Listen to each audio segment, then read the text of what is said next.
महादेव कहते हैं कि जब भी किसी व्यक्ति के कार्य में अहम भाव प्रबल हो तो अहंकार व्यक्ति जैसा भी हो उसे अस्तित्व केवल वैसा ही प्राप्त होता है। व्यक्ति यदि अपने कर्मों के लिए अपने को उत्तरदायी समझे तो वो स्वतंत्र था। जब तक व्यक्ति किसी और को उत्तरदायी समझेगा तब तक वो निर्बल रहेगा। व्यक्ति यदि ये सोचे कि उसके दुख का कारण कोई और है तो सुखी कैसे रह पाएगा? यह असंभव है, क्योंकि दूसरों को परिवर्तित करना उसके वश में है। वो तो केवल अपने आप को परिवर्तित कर सकता है। यही एक स्वतंत्रता है उसके पास। जो पीड़ा है, जो कष्ट है, व्यक्ति के अपने फल है, अपने निर्णय के फल। और जिस दिन वो अपने निर्णय परिवर्तित करते उसी दिन उसके जीवन में परिवर्तन भी आता है। जिन्होंने जीवन के प्रति घृणा सिखाई उन सभी व्यक्तियों ने पृथ्वी को नर्क बनाने में अपना योगदान दिया। इसलिए अधिकांश व्यक्ति अपने दोष, अपनी त्रुटियां और अपनी व्यर्थता को जीवन पर आरोपित कर मुक्त हो जाते हैं। उन्हें लगता है कि जीवन ऐसा ही होता है और उसके समक्ष वो विवश। वो ये नहीं समझते कि वो जिन प्रवृत्तियों को लिए वो प्रवृत्तियां दुख को जन्म देने वाली वृत्तियां हैं। वो अपनी अज्ञानता के गहराई से अनभिज्ञ है और वो अपने अहंकार में ये स्वीकार नहीं कर पाते कि वो तो कुछ जानते हैं। अहंकार सर्वज्ञता का भ्रम उत्पन्न करता है। न जानने की स्वीकृति बहुत बड़ी विनम्रता है और वही पवित्रता भी है। हमें संसार में संतुलन को बनाए रखने की पवित्रता के आधिक्य किया।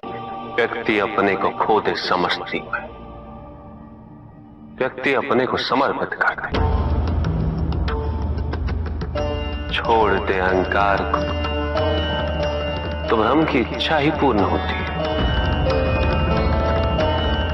और अभी भी वही फलित हो रही है।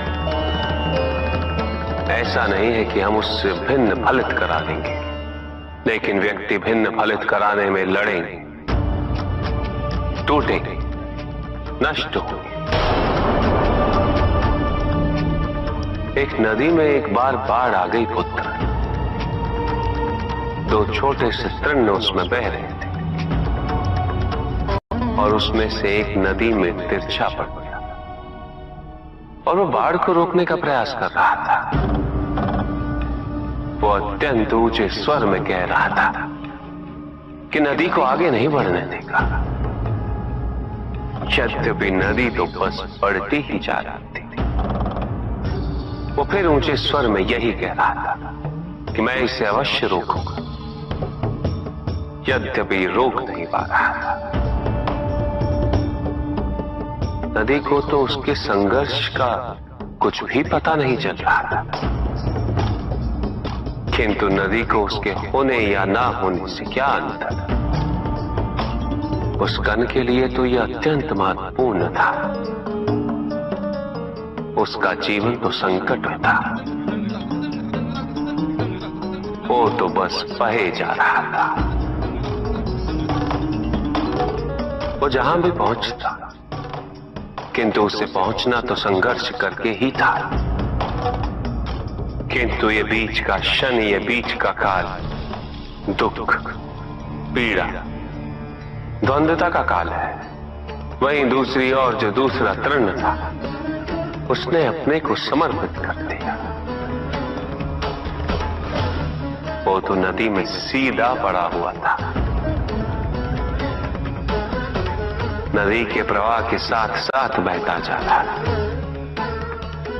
और उसे ऐसा प्रतीत हो रहा था जैसे कि वो नदी को दिशा दे रहा, उसे प्रवाहित होने में सहायता कर रहा। वो तो ये निश्चय कर बैठा था कि नदी को समुद्र तक पहुंचाकर ही रहेगा, किंतु नदी को उसकी उपस्थिति का भी आभास नहीं था। नदी पर उन दोनों के होने या ना होने का कोई प्रभाव नहीं था। नदी तो बस बहे जा रही थी। ब्रह्म की इच्छा को जाना नहीं जा सकता, किंतु ब्रह्म के साथ एक अवश्य हुआ जा सकता, और तब व्यक्ति की अपनी इच्छा तो खो ही जाती, केवल उसकी इच्छा ही शेष रह जाती। युद्ध किसी व्यक्ति से नहीं, मानसिकता से होता। युद्ध में संघर्ष अच्छाई या बुराई का नहीं होता, सभी में अच्छाई है और बुराई भी है पुत्र। युद्ध तो विचारधाराओं का होता है। व्यक्ति अपने पराक्रम पर, अपनी क्षमता पर विश्वास कर युद्ध करता है, और जब उस विश्वास को क्षति पहुंचती तो सब कुछ निरर्थक प्रतीत होने लगता। विनाश उसका मूल स्वभाव है। संगीत से ये प्रक्रिया और भी प्रबल होती, किंतु विनाश किसका? प्रश्न ये है। जो विनाश अपनी सीमाओं का,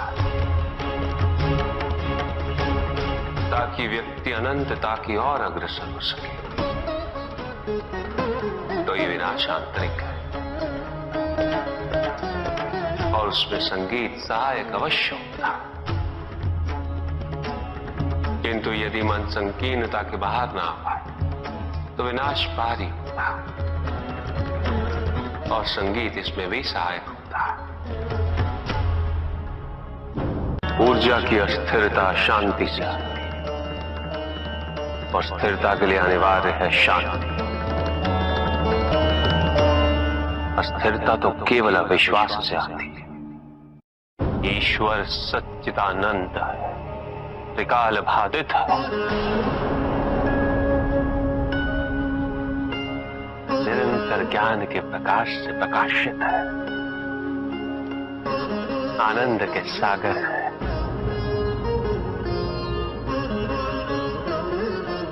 ईश्वर ही सृष्टि के परम तत्व है, निरंजन है, निर्विकार है, निर्गुण और निराकार है,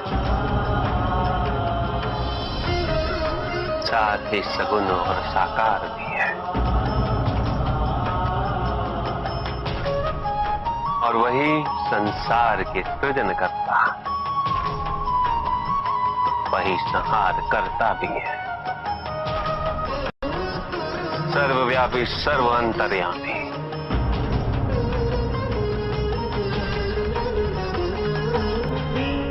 और सर्वसमर्थ भी है। कहिए